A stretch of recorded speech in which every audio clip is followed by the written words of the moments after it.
Hey, I just realized I saw this movie yesterday on August 29th. I see what you did there, movie. That's very clever.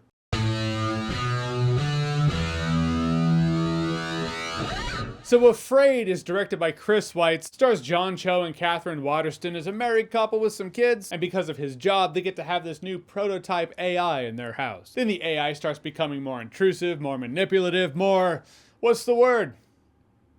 Human. And now we have ourselves a thriller because you can't spell afraid without AI. And this movie actually has a solid cast, not just the leads, but the support cast. David Dastmalchian's in it.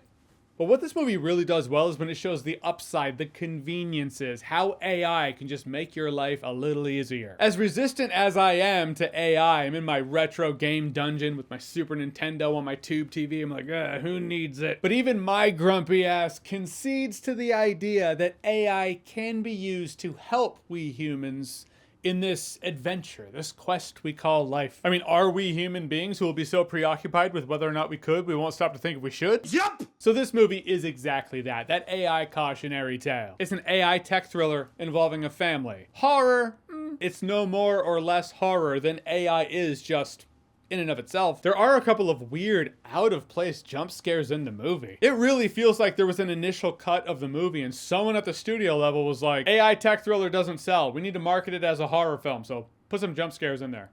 Just wherever. But they just feel weird and out of place. I don't think they need to be there. The scariest scenarios are when it's dealing with AI and tech that we actually have right now. Stuff like that is when the movie excels. That's when I found it intriguing. The movie is absolutely predictable. There's no other way to say it. We've all seen it happen quite a lot where a new movie comes out and you leave the theater going, well, that just feels like a best of other movies that have come out in that franchise before. Mileage may vary as to what that does to your enjoyment, but you know, it happens a lot. Usually that is relegated to new movies coming out in the franchise and that new movie borrows from other movies in the franchise. Since Afraid is not part of a franchise, it just kind of has the freedom to borrow from other AI thrillers out there, and it definitely does. In which one of the advantages this movie has is dealing with AI and tech that now exists that might not have existed when other AI tech thrillers came out. But then the movie keeps going on as another 2024 thriller where the first half had some solid stuff, solid setup. It essentially becomes dollar store version of that Shia LaBeouf movie,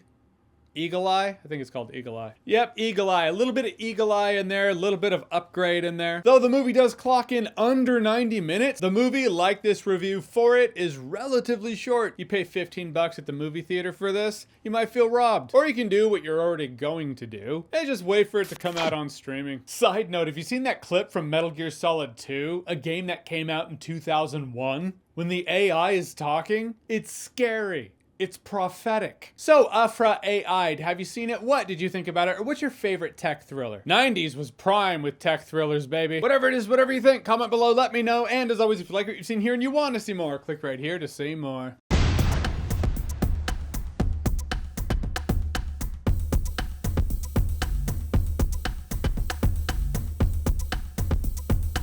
Thanks for clicking on my shortest review in probably a decade. What can I say? That's everything I had to say about it. You're the best.